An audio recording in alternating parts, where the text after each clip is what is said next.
हरिओम। आजकल आम का मौसम है। आप लोगों को क्या, मुझे भी आम बहुत अच्छा लगता है। तरह तरह के आम आते हैं। कितना रसीला है वो, कितना फ़ायदेमंद है वो, गुणकारी है, ऊर्जा देने वाला है, तरह तरह के विटामिन से भरपूर है, मिनरल से भरपूर है।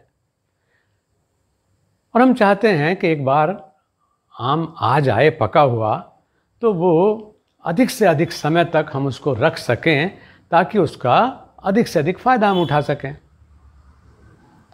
ये बात आम की नहीं है, ये बात परिपक्वता की है। हमारे जीवन में पके हुए फल हैं जिनको हम कहते हैं माता पिता, दादा दादी, परदादा। उनके पास जीवन का रस है और जितने समय तक वो बने रहेंगे, अगर उनकी उम्र 60, 70, 80, 90 साल की है और आप 25 साल के, 30 साल के नौजवान हैं, तो आप कितने भाग्यवान हैं कि आपको 25-30 साल की उम्र में ही 90 साल का, 80 साल का तजर्बा मिलेगा।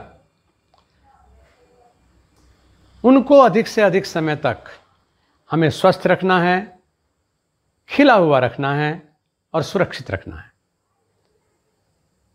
इसको मैं कह सकता हूं कि परिपक्व लोगों के लिए योग का अभ्यास उनके लिए ज़रूरी है। इसकी पहली श्रृंखला में मैंने आपको ये बताया था कि जिन्होंने कभी योगाभ्यास नहीं भी किया है और अब वो चाहते हैं कि उन्हें सेहत की कीमत पता चली है, उनको आरोग्य की कीमत पता चल गई है, उनको लड़खड़ाने से बचना है, लाठी का सहारा नहीं पकड़ना है, इसकी कीमत उन्हें पता चल गई है। इसलिए वो चाहते हैं कि अब हम इस उम्र में योग का क्या अभ्यास करें। 60 साल से ऊपर जो योग का अभ्यास है उसकी खासियत ये है कि वो उनके मांसपेशियों को, उनके जोड़ों को, उनके नर्व्स को यानी स्नायु तंत्र को मजबूती देगा। और इसलिए उनको जो पहला क्रम मैंने दिया वो था कि वो 40 दिन तक इसका बड़ी तन्मयता के साथ अभ्यास करें। और ये भी बता दिया था कि अभ्यास अपनी क्षमता से अधिक नहीं करना है। योगाभ्यास मज़ा है, सज़ा नहीं है। दूसरी बात मैंने ये बताई थी कि प्रतिदिन एक निर्धारित समय पर ज़रूर करना है। तीसरी चीज़ मैंने ये भी बताई थी और ना सुनी हो तो आज फिर से बता रहा हूँ कि जब दिया जलाते हैं तो अंधेरे को अलग से नहीं भगाना पड़ता है, वो भाग जाता है। ऐसे ही जब आप योगाभ्यास करेंगे तो आपके शरीर में वात, कफ और पित्त का संतुलन बनेगा, यानी जो सरप्लस विंड है वो पास हो जाएगी, मैला आपके शरीर से निकलेगा, चाहे वो कफ के रूप में निकले, चाहे पसीने के रूप में निकले, चाहे मल के रूप में निकले, मूत्र के रूप में निकले। तो जितनी भी प्राकृतिक निकासी हैं उनको जबरन दबाना नहीं है, मज़ा है, सज़ा नहीं है। और श्रद्धा के साथ, विश्वास के साथ हमें अभ्यास करना है। दूसरा जो सोपान है, क्योंकि पहले आपका जब शरीर तैयार हो गया तो हमें अब शरीर के अंदर वाले सिस्टम्स को छूना है। ये जो क्रियाएं हैं जो 60 साल से ऊपर के लोगों के लिए मैं बता रहा हूँ, चाहे वो 90, 99, 100 साल के ही क्यों नहीं हो, 100 से ऊपर के भी हों, क्योंकि हमारा जो सिद्धांत है भारतीय संस्कृति का, हमारी मनीषा का, वो है भूयश्च शरदः शतात्, कि हम 100 साल तक तो ठीक से काम करते हुए, ठीक से देखते हुए, ठीक से सुनते हुए, ठीक से विचारते हुए जिएं और ठीक से बोलते हुए भी।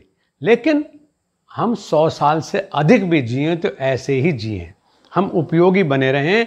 और जैसे मैंने कहा कि जो पके हुए आम हैं वो ज़्यादा से ज़्यादा दिन तक रहेंगे तो हमको रस मिलता रहेगा, उनका खिलापन बने रहना चाहिए। तो इसमें जो ज़रूरत है वो ये है कि जो इस उम्र में होने वाले ख़तरे हैं, वो ख़तरे कैसे हैं कि हम लॉस ऑफ मेमोरी, हमारी याददाश्त कमज़ोर पड़ने लगती है, अपनी ही बातें याद नहीं आती, नाम भी हम भूलने लगते हैं।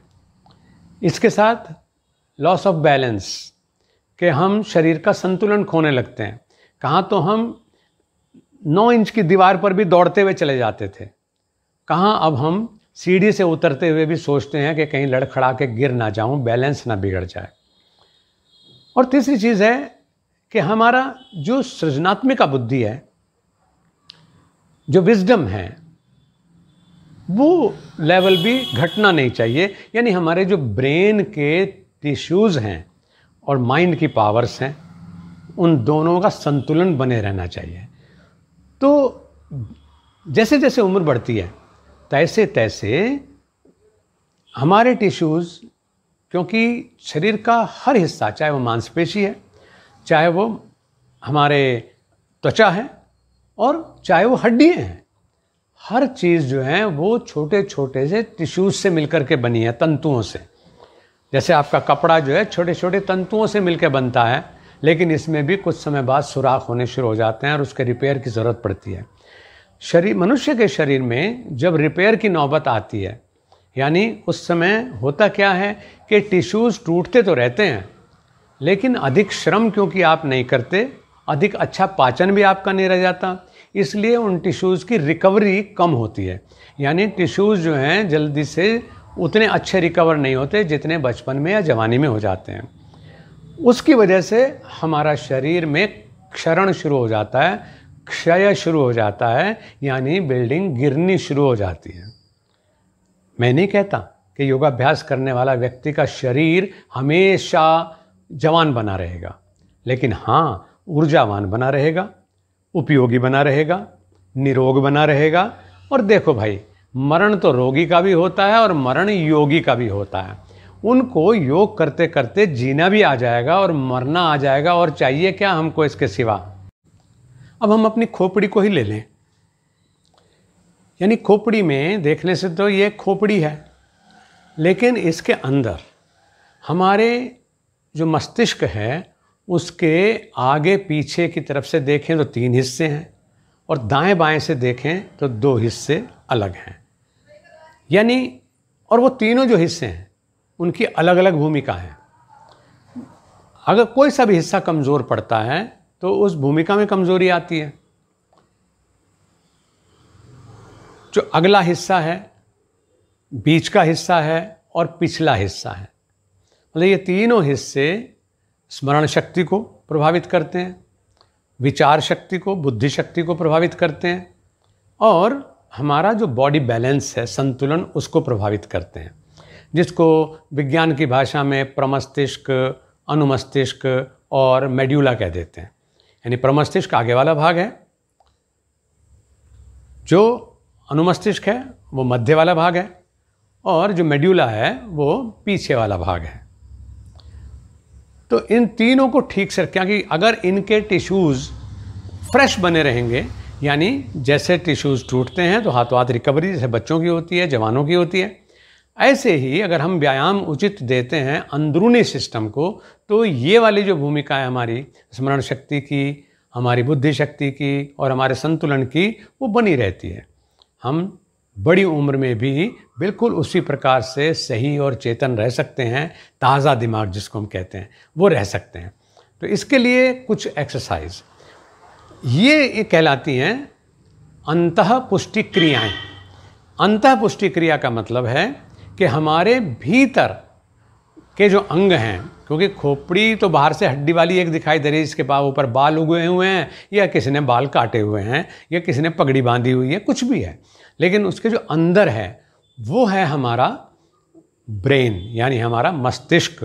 तो उसको ताकत देनी है, वो योग के द्वारा ही दी जा सकती है। ऐसे ही हमारी आँखें हैं, हमारे कान हैं, हमारे गर्दन है, हमारा वक्ष है, तो इनके अंदर जो जो अंग हैं, तो उनको, अंदर वाले अंगों को पुष्ट करने वाली जो क्रियाएं हैं वो कहलाती हैं अंतः पुष्टि क्रियाएं। उन अंतः पुष्टि क्रियाएं निर्भर करती हैं कंसंट्रेशन पर। यानी मैं जो आपको अभ्यास कराने जा रहा हूँ वो ध्यान पर आधारित अभ्यास हैं, कंसंट्रेशन। जहाँ मैं बताऊँगा वहाँ पर ध्यान लगाना है। और दूसरी चीज़ साथ साथ चलेगी, ऑटो सजेशन, यानी अपने आप को ये भी, क्योंकि ऑटो सजेशन बहुत बड़ी चीज़ है। मन के हारे हार है, मन के जीते जीत, मैं ही अपना शत्रु हूँ, मैं ही अपना मीत। अगर मैं अपने आप को कहूँगा कि हाँ मैं अब सही जगह पर अभ्यास कर रहा हूँ, सही तरीके से कर रहा हूँ और मैं इसका लाभ लेना शुरू कर दिया है मैंने, तो आप निश्चित रूप से उधर को ही चलेंगे। और अगर आप ये सोचेंगे देखो भाई ट्राई करके देखता हूँ, पता नहीं ऐसा होता भी है नहीं होता है, तो संशयात्मा विनश्यति, जो संशय करके चलेंगे तो उनके प्रयास में कमज़ोरी पड़ जाएगी, उनके ध्यान में कमज़ोरी पड़ जाएगी और उसका फ़ायदा वो नहीं ले पाएंगे। तो ऋषियों की तपस्या की हुई चीज़ें हैं जो आप तक पहुंचाने का श्रेय हम ले रहे हैं, तो और आप उसका फ़ायदा उठाइए तो इसका उपयोग होगा। तो सबसे पहले मैं कपाल क्षेत्र की ही क्रियाएं आपको बताता हूं, जिसमें पहली है आपकी जो मेधा शक्ति वाली है, जिसमें आप अपनी मेधा को यानी शुद्ध बुद्धि को बढ़ा सकते हैं, प्रखर कर सकते हैं। इसमें जो आपका चोटी वाली जगह है शरीर में, मैं आपको पीछे से घूम के दिखाता हूँ, यानी जहाँ पंडित जी की चोटी होती है, मतलब हमारे यहाँ शिखा और सूत्र की संस्कृति रही है, क्योंकि सब लोग जानते हैं कि जो ये मेधा वाला क्षेत्र है बहुत सॉफ्ट है, तो इसके ऊपर कैसे बालों से इसको हमें सुरक्षित रखना चाहिए, या एक स्थिति के बाद में पगड़ी से सुरक्षित करना चाहिए, या केश से सुरक्षित रखना चाहिए, तो वो हिस्सा है। और वहाँ पर हम ध्यान लगाएंगे। देखिए किस जगह पर है ये, कि हम पीछे घूम के आपको दिखा सकते हैं। यानी इसमें क्या करना है कि सीधे खड़े हैं ऐसे और सिर को पीछे की तरफ लटका देते हैं। यानी मैं ज़ोर नहीं लगा रहा हूँ, मेरा सिर बिल्कुल ढीला है, सीधा खड़ा था और इसको सिर्फ पीछे लटका दिया। ठुड्डी ऊंची उठ गई, सिर पीछे लटका हुआ है, गर्दन पे थोड़ा सा खिंचाव अपने आप बना हुआ है, तो उसको ज़बरदस्ती खींचना नहीं है, पैर मिला के खड़ा हुआ हूँ। और ऐसा करने पर जो आपके सिर में ये स्थान है जो यहाँ भंवर बालों की बनी रहती है, ठीक है ना, तो ये आपका शिखा स्थान कहलाता है। यहीं पर आपको शिखा रखने का विधान दिया गया है हमारे आपस्तंभ धर्म सूत्र में, है ना, या पारस्कर गृह्य सूत्र में, जितने सूत्र हैं उनमें से उल्लेख है इसका। तो यहाँ पर ध्यान लगाएंगे और फिर सीधे खड़े हो जाएंगे। मन वहीं रहेगा जहाँ मैंने अभी उंगली लगाई थी, तो आप अपने सिर पर भी ऐसे लगा के देख सकते हैं।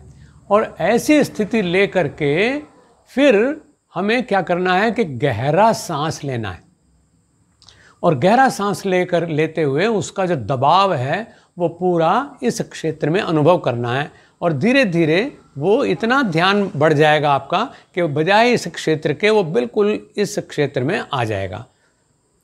एक बार देखें सांस कैसे लेना है, मेरे सांस की आवाज़ सुने।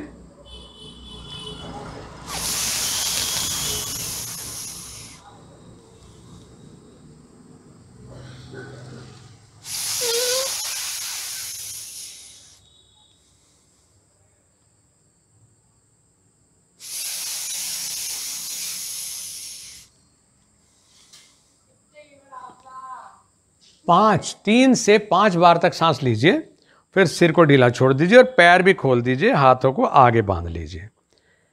इस हिस्से को जिसको आपने अभी अभ्यास दिया, इसको आराम में जाने दीजिए। सांस लेने की आवाज सुनाई देगी, उसका प्रेशर आपको सिर पे जहां मैंने बताया वहां महसूस होना चाहिए।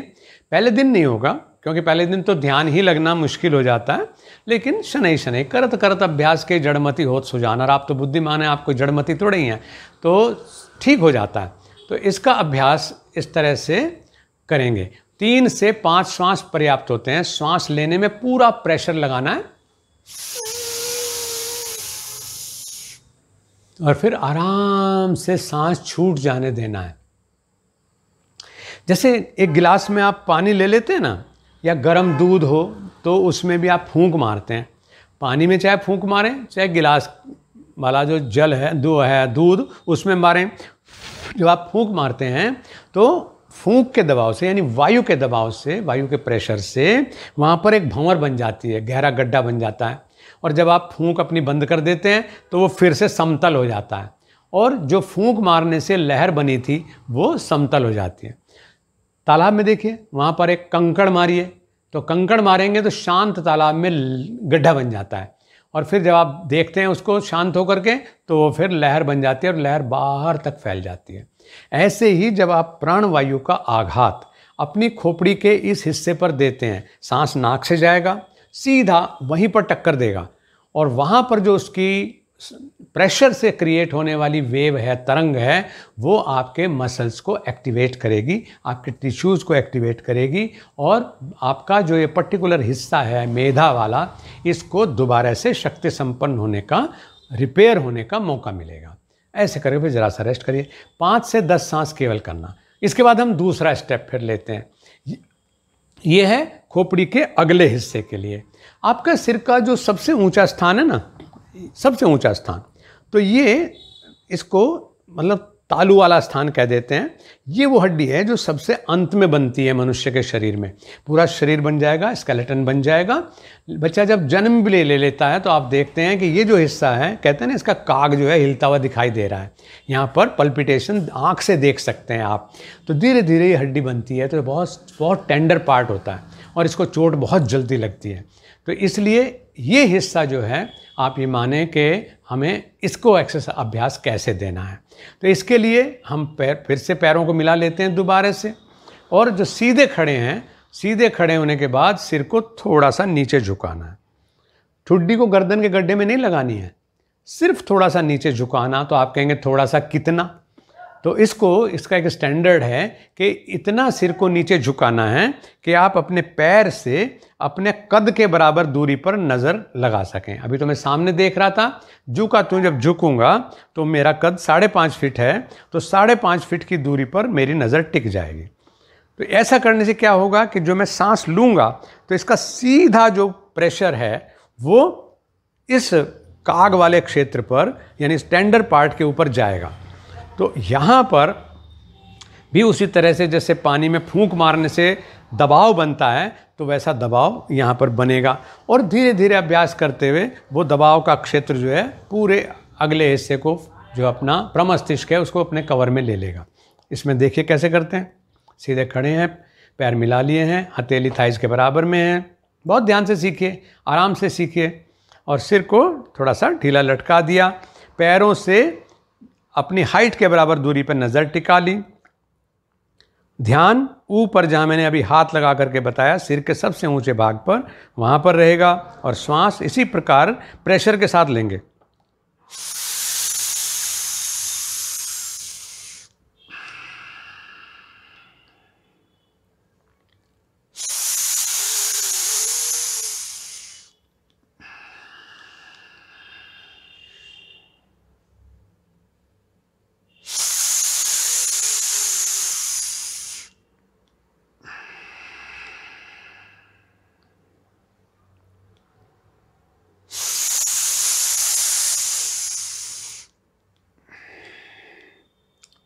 फिर पैर खोल लेते हैं और बदन को ढीला छोड़ देते हैं।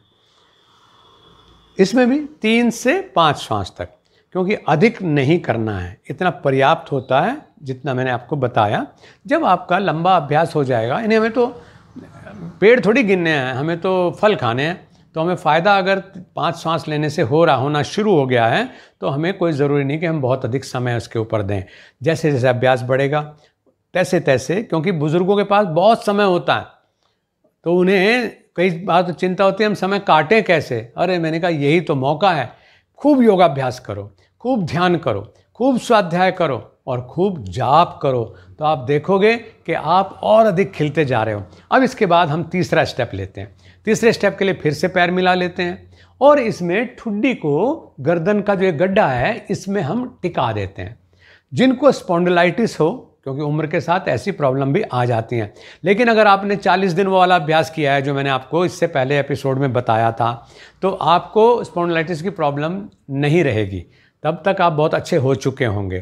तो वो करने के बाद अगर फिर भी आपको लग रहा है कि नहीं, मैं तो अभी शुरू कर रहा हूँ, तो मैं स्पॉन्डिलाइटिस से पीड़ित हूँ, तो फिर सिर्फ सिर को ढीला छोड़िए, उसमें ठुड्डी यहाँ पर ज़बरदस्ती मत लगाइए। जब आप ठुड्डी यहाँ पर लगाएंगे तो आपको ध्यान कहाँ लगाना है ये देखिए। फिर से एक बार मैं बताता हूँ कि इसमें ध्यान कहाँ आएगा। आपका ये सिर है, तो इसमें आप शिखा स्थान पर पहले ध्यान लगाया था सबसे, और वहाँ से नीचे आते चले जाइए और यहाँ आकर के आपके सिर की हड्डी ख़त्म हो रही है। यानी ये समझिए कि मेडुला का बॉटम पार्ट है, आपका जो खोपड़ी का अंतिम हिस्सा है, यहाँ गड्ढा है, जहाँ खोपड़ी खत्म हो रही है, इस जगह पर ध्यान रहेगा, यानी सिर आगे झुक जाएगा और मेरा ध्यान इस जगह पर रहेगा। क्लियर? इसी तरह से आप देखिए किस तरह करते हैं। ठुड्डी को गर्दन के गड्ढे में लगाया और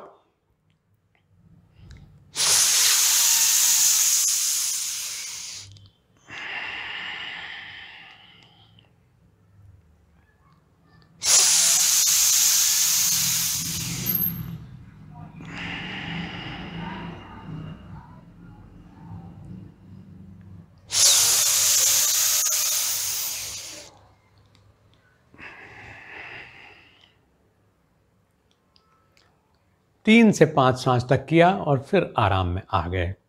यानी जो क्रिया आपने की है उसका फ़ायदा आपके शरीर को पहुंचने का मौका दीजिए। जो ये अंतःपुष्टि क्रियाएं हैं, यानी भीतर जो आपके अंग हैं उनको पुष्ट करने वाली क्रियाएं, ये बहुत धैर्य से, कंसंट्रेशन से, यानी जिस जगह मैंने बताया उन जगह पर ध्यान लगाने से, और जिस तरह से मैंने सांस लेना बताया उस तरह से सांस लेने से, और मन से अपने आप को पूरी तरह उस क्रिया में लगा करके ये ऑटो सजेशन, यानी अपने आप को ये समझाना कि मैं इसका पूरा फ़ायदा उठा करके अपने रिकवरी प्रोसेस को बढ़ा रहा हूँ, जिससे कि मेरा जो डिकेइंग प्रोसेस है, यानी गिरने की सिलसिला है, वो ख़त्म होता चला जा रहा है और मैं बिल्कुल यंग ऐसे का ऐसा ही, जैसे बाहर से हम यंग हैं तो अंदरूनी अंगों को भी हम उतना ही यंग बना करके रखेंगे। हमारा क्या होता है कि लीवर फैलने लगता है, हमारा हार्ट फैलने लगता है, हमारे आंतों ढीली पड़ने लगती हैं, पेट लटकने लगता है, हमारी जो मेमोरी है वो ख़त्म होने लगती है, हमारा जो धैर्य बैलेंस है वो ख़त्म होने लगता है, और उसका परिणाम ये है कि गिरते गिरते हम ख़त्म होने लगते हैं टोटलिटी में। तो नहीं, परमात्मा ने हमें जीने का अधिकार दिया है, और जीने का अधिकार भी जो मैंने बताया कि भूयश्च शरदय शतात, 100 साल के बाद तक भी इसी तरह से हमें स्वस्थ, व्यस्त और मस्त होकर के जीना है। तो ये आप जो क्रियाएं हैं कपाल क्षेत्र की अंतःपुष्टि क्रियाएं, इनको मैंने आज आपको समझाया। इनमें एक बात खास तौर से ध्यान रखिएगा, और वो बात ये है कि इन तीनों क्रियाओं को जल्दबाजी में कभी मत करिएगा। एक क्रिया करने के बाद, मानिए शिखा स्थान वाला किया पहला अभ्यास, उसके बाद मैंने कहा कि नॉर्मल हो जाइए, रेस्ट करिए। दूसरी क्रिया फिर मैंने बताई कि जिसमें ऊपर ध्यान लगाना है, जब ये पूरी हो जाए उसके बाद फिर वापस आइए, फिर पैर खोल करके आराम से खड़े होइए। फिर तीसरी बताई, उसके बाद ये जो ठुड्डी गर्दन से गड्ढे लगाने वाली, और ध्यान शिखा के सिर के बॉटम पार्ट में लगाने वाला अभ्यास बताया, वो करिए, फिर उससे भी आराम में आ जाइए। अगर आप ये ध्यान नहीं रखेंगे तो फिर आपको शिकायत करनी पड़ेगी। आपको हो सकता है इनको बिना पॉज के करने वाले लोगों को अभ्यास करते समय चक्कर आ जाए, चक्कर आके आप गिर भी सकते हैं। तो आप ये सोच लेंगे कि मुझे क्रिया से नुकसान हुआ, लेकिन मेरा सिद्धांत है, मोक्षायतन योग संस्थान का ये संदेश है कि योगाभ्यास अगर आपको हम कराते हैं तो पहला फ़ायदा ये है कि आपको कोई नुकसान हम नहीं पहुंचाएंगे, और दूसरा फ़ायदा ये कि आने वाला कल आज से निश्चित रूप से बेहतर होगा। और बस फिर चिंता की क्या बात है, विश्वास के साथ चलिए। सबसे पहला विश्वास अपने ऊपर, दूसरा विश्वास गुरु के ऊपर और परमात्मा के ऊपर। जो व्यक्ति अपने पर विश्वास नहीं कर सकता, वो व्यक्ति किसी पर भी विश्वास नहीं कर सकता। अगर वो कहे भी कि मेरा यकीन करो, तो उसका यकीन कभी करना भी नहीं। हरिओम।